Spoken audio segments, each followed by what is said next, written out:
Tšau! Tervist! Ma olen Karl August Tatons ja selle autoga käisin ma 23 aastal Austraalias võistlemas. Sa oled insener. Mis mu ema arvab, et sa teed? Mu ema tõenäoliselt arvab, et ma olen leiutaja. Liiga palju ta ei eksi, aga mitte päris täppi. Mis sa oma vabal ajal teed? Ei oskagi midagi spetsiifilist välja tuua, et põhiliselt üritan võimalikult palju aega pere ja sõpradega veeta. Kas sa lauamänge mängid? No ikka mängin. Mis sa viimati mängisid? Viimati mängisin pandeemia lauamängu. Tubli 2-tunnine sessioon. Mis sa viimati lugesid?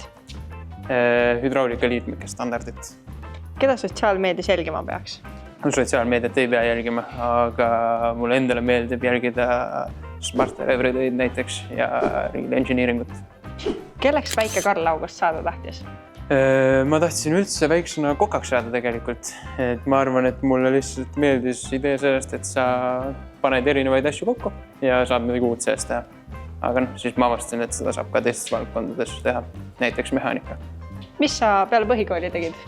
No nagu ikka läksin siis gümnaasiumisse, sest kõik sõbrad ju läksid. Aga ega ma seal kaua ei püsinud. Kuidas kutsekasse jõudsid? 11. klassis mul oligi siis valik, et kas ma lähen miinimumi peale välja, lõpetan selle gümnaasiumi vaevaga ära või siis lähen õpin kutsekoolis mingit ametit, mis võiks actually meeldida. Mis sa õppisid? Autotehnikuks. Miks sa otsustasid Tallinna Tehnikakõrgkooli tulla? No ma ütlesin seal kutsekas, et ühele õpetajale, et ma tulen järgmine aasta tagasi, et tahan edasi õppida siin järgmist taset ja siis selle peale õpetaja ütles põhimõtteliselt, et mis sa teed, et mine juba otse tõkasse ära. Ja siin sa siis jõudsid Solaride'i?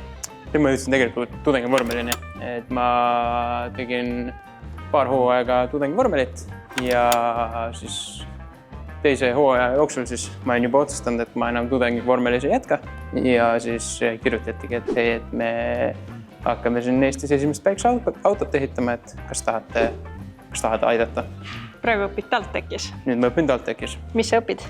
Ma õpin tootearendust. Õppimise kõrvalt oled ka Milremis. Milline su tööpäev välja näeb?